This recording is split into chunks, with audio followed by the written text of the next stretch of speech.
Savannah, good morning. Some 500 structures have been destroyed. This is the scene that is playing out neighborhood after neighborhood in this community alone.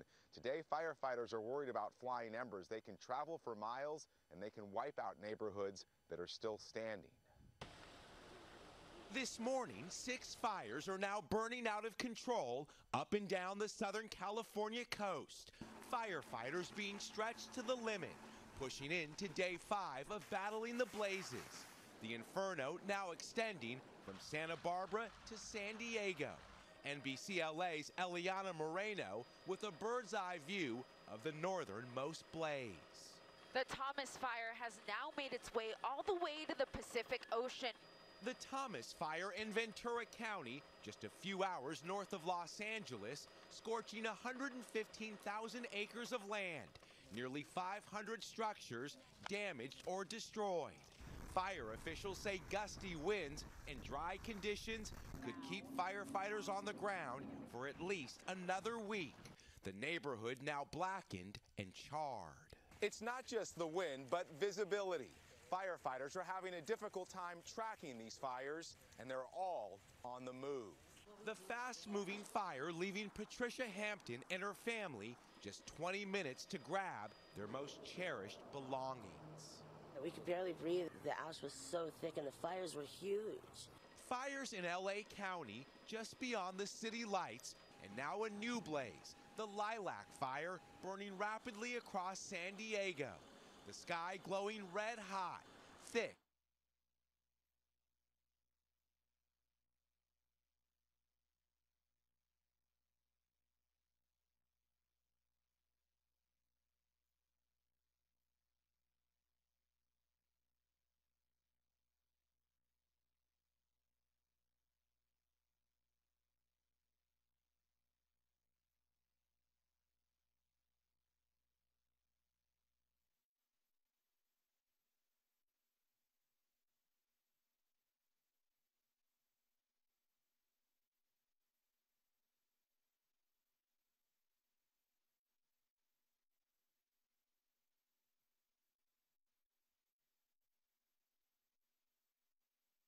Well, good morning. I'm Michelle Herron with your Channel 3 Fastcast. Give us a minute and we'll tell you what's happening. It's a fun day right now. Donations are being accepted for our 33rd annual Share Your Christmas Food Drive. Donations will be accepted until 6 o'clock tonight in Dalton, Cleveland, and the First Tennessee Pavilion in Chattanooga. And you don't have to give a lot to make a big difference. $1 equals 4 meals. Now we have more details about this effort posted on our website. And we have some school closings and delays that we want to share with you. In North Georgia, Murray, Chattooga, and Fannin County schools are closed. Catoosa, Dade, and Walker County schools are running on a 2-hour delay. In North Carolina, Cherokee County schools are closed. And in the Basin area of Polk County, those schools are closed, but the rest of Polk County is open today. We have a full list on our website. And with this wintry weather, it's important to prepare. Keep heaters at least 3 feet away from any object to avoid starting a fire, and be sure to check the batteries in your smoke and carbon monoxide detectors. If you plan on traveling this weekend, keep a full tank of gas and give yourself some extra time as conditions on the roads might be dangerous. We'll take the news with you in the WRCB app and check back with us throughout the day. I'm Michelle Herron. That's your Channel 3 Fastcast News in 1 minute.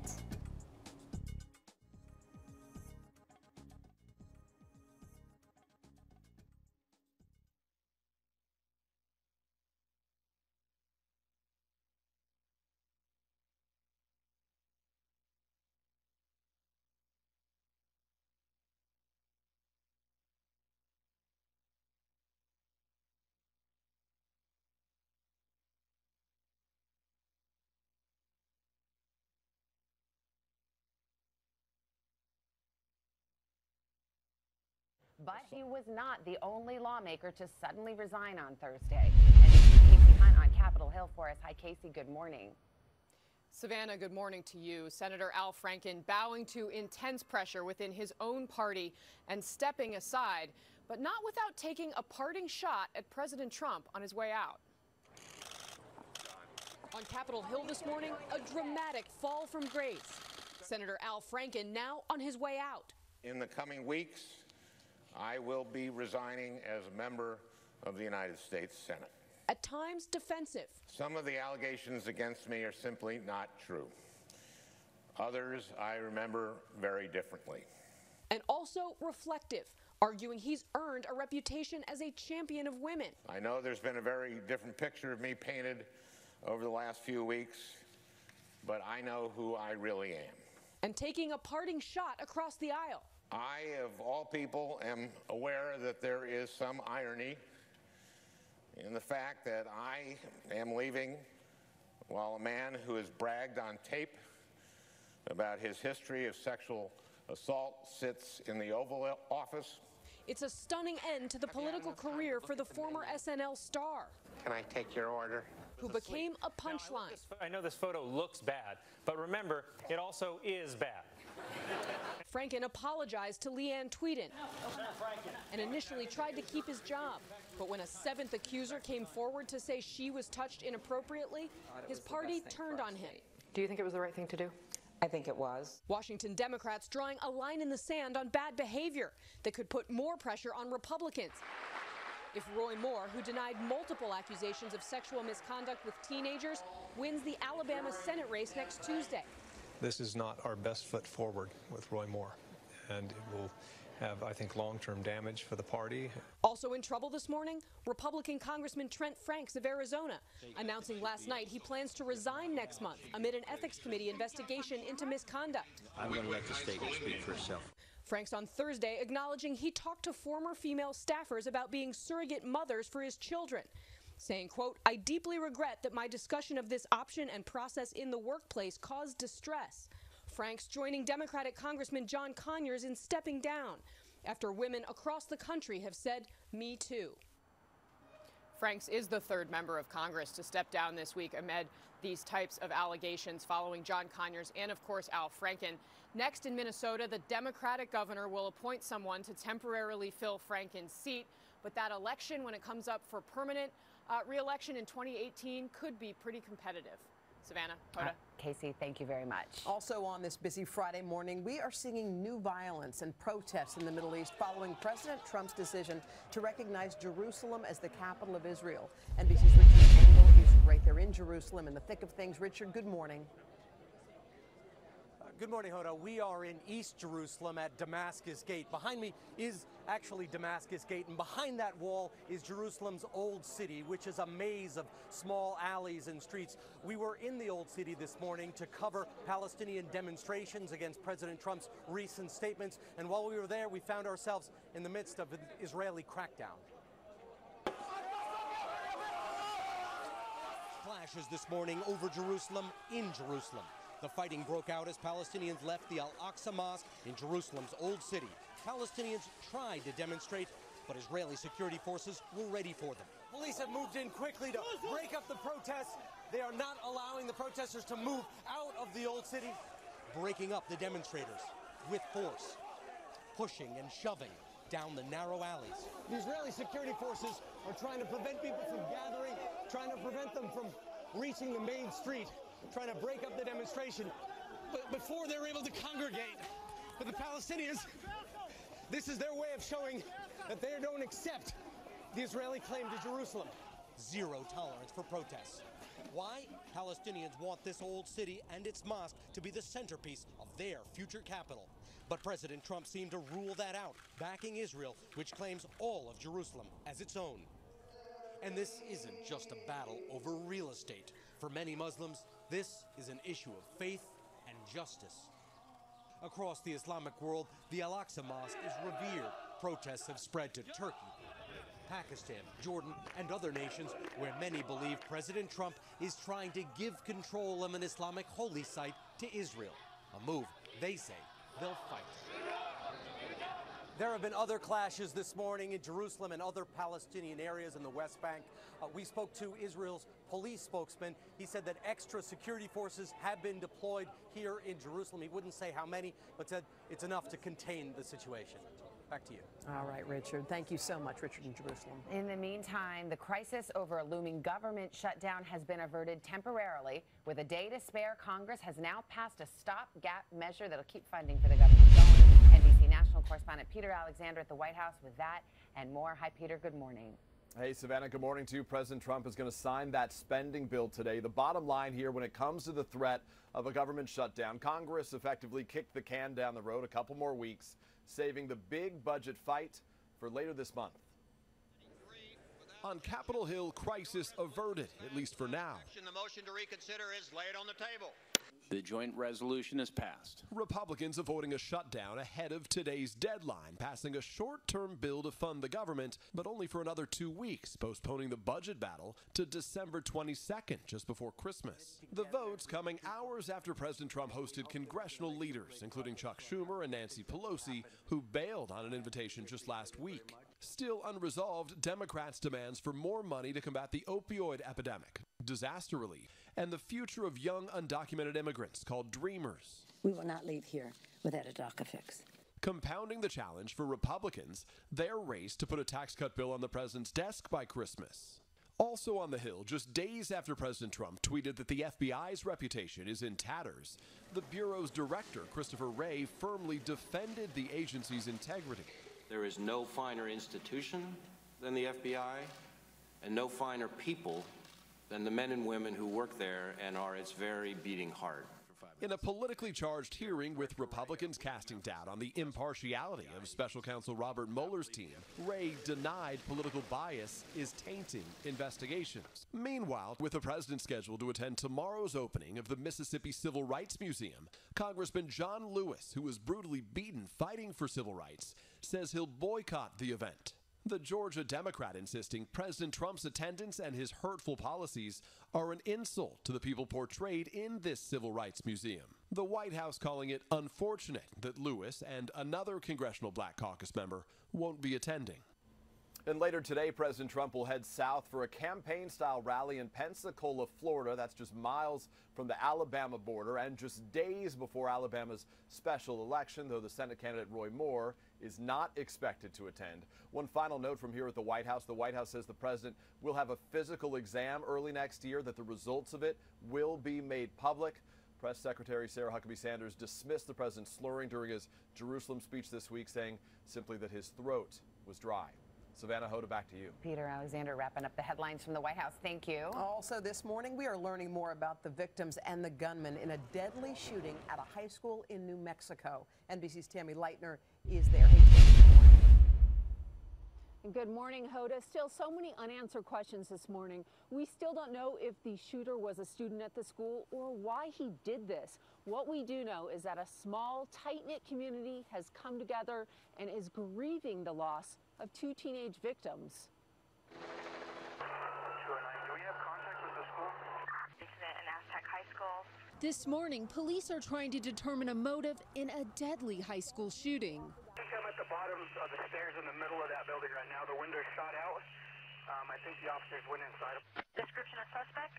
Anyone have description of suspect? 2 students were killed at this remote high school in Aztec, New Mexico. The victims were identified by the sheriff's office as Francisco Fernandez and high school senior Casey Jordan Marquez. She was a wonderful girl, and I know that she'd be very happy everybody coming to mourn her. Our friends and neighbors of Aztec have witnessed a very heinous and horrific act. There are 2 children who have been killed. The suspect also dead. Officials describing the shooter as a male, but offering few other details.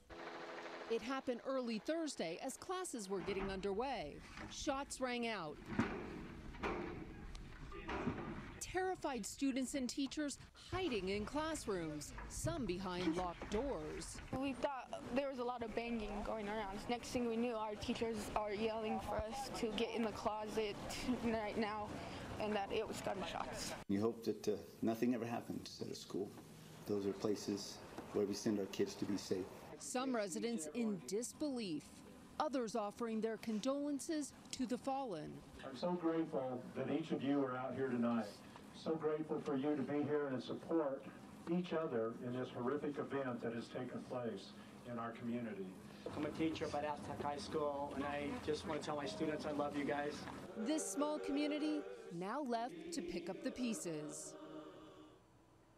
Classes have been canceled today. Authorities still have not released the name of the gunman or how he died. We're expecting an update in just a few hours from the sheriff's office. Hoda? All right, Tammy, thanks so much. Sad story out there in New Mexico. It is 7:17. Let's get another check of the weather. Miss Dillon's here. Good morning again, guys. And taking a look at what's going on across the rest of the country, we still have those fires out in the southwest. Instead of 80-mile-per-hour gusts, we'll see 60-mile-per-hour wind gusts, so still very dangerous out that way.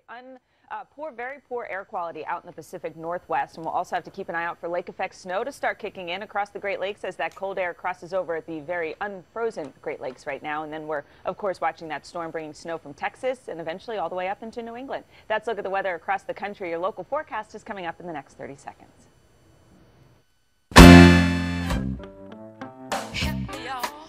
I'll take you there. Shopping I'll take you there. Oh, I'll take you there. Ain't nobody worried. I'll take you there. Oh, let me take you now. I'll take you there.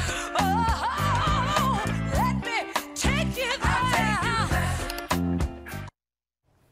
And a good morning. Yeah, we've had some light snow showers. I love this one from Cynthia. On her way to Florida on the interstate near Rome, Georgia, saw some snowflakes coming at her. Looked like the scene from Star Wars, right? 35 degrees right now in Chattanooga, 36 Cleveland, upper 20s and low 30s, where we have these light snow showers moving through, and you can see another nice swath of snow showers drifting through. Folks, this is expansive, going all the way down into Jackson, Mississippi, even Houston, Texas, getting some light snow flurries this morning. About 1 to 2 inches possible north Georgia and up into the Blue Ridge.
Eyewitness News Traffic, sponsored by the Reese Skillern Cancer Institute at CHI Memorial, offering the most innovative radiation therapies to treat cancer safely and effectively. Visit memorial.org/cancer. Hello from Cleveland. I've got Bradley County Mayor Gary Davis here. He's kind enough to join us in the cold. Just about 30 seconds for you to give the big pitch to get your fellow citizens out here. What do you say, Mayor? I have to make it quick, but listen, everyone, as you head out this morning to work or wherever you're going, check the pantry. Throw some non-perishable items in a bag and bring them by here at the Campbell Center on Keith Street. We've got plenty of people here that'll take them out of the car for you, and you'll be on your way. So please, share your Christmas with someone in need. Now that's a pro. Mayor, thank you for making us part of your morning. Thank you for making us part of your morning. And to our volunteers from Big Spring Baptist, thank you all. They are anxious to serve. So drive through on your way to work. Take part and share your Christmas. The 33rd annual right here in Cleveland. The food stays in Cleveland, Bradley County, and helps your neighbors. Let's head back to Chattanooga and WRCB. I think David Carnes is standing by. Hey, David. Hey, Greg, looks great out there. 35 in Chattanooga. It is 36 in Cleveland, 32 Dalton, and we are cold this morning. And, of course, watching these light snow showers continuing to lift up. You can see quite a few of them up toward Ellijay, lifting into Blue Ridge also, and we'll see that continuing, lifting up into the northeast, and you can see how widespread that is. We've got some lifting up into Dalton again, also Calhoun, Lafayette, and moving eastward. I want to show you up toward the Cumberland Plateau, starting to see some decent little snow showers from Jasper all the way into Monteagle, getting a few of those light snow showers as well. So that's going to be the case on and off through much of the afternoon. We expand out, and you can see where some of these snow showers are all the way down toward Jackson, Mississippi, even in Houston, Texas, where it's in the mid-30s. They've had a few light flurries. Can you believe that? Widespread, we're going to see 1 to 2 inches where we have the winter weather advisories, where we have the winter storm warnings. 1 to 4 inches of snow is a possibility. I think that 4 inches is going to be more the exception rather than the rule heading into some of the higher elevations, but certainly 1 to 2 inches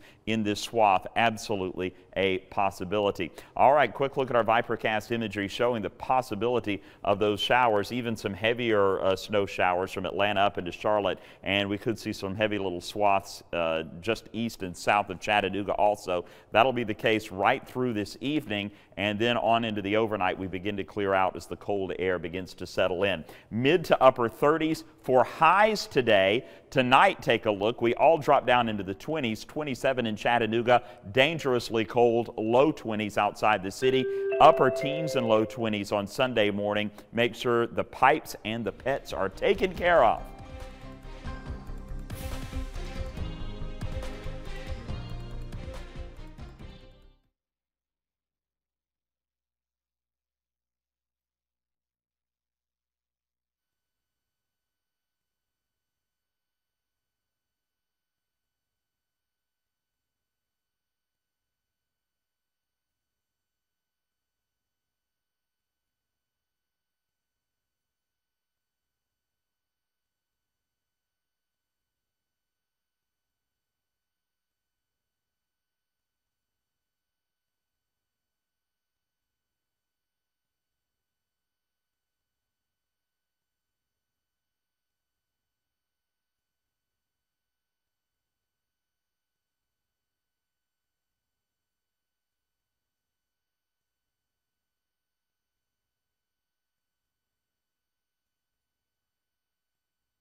People will be impacted. Wildfires ravage Southern California as hundreds of thousands are forced from their homes, and firefighters from LA to San Diego race to battle the flames. It's hot embers flying through the air, igniting spot fires like this one, and they can wipe out a neighborhood in minutes.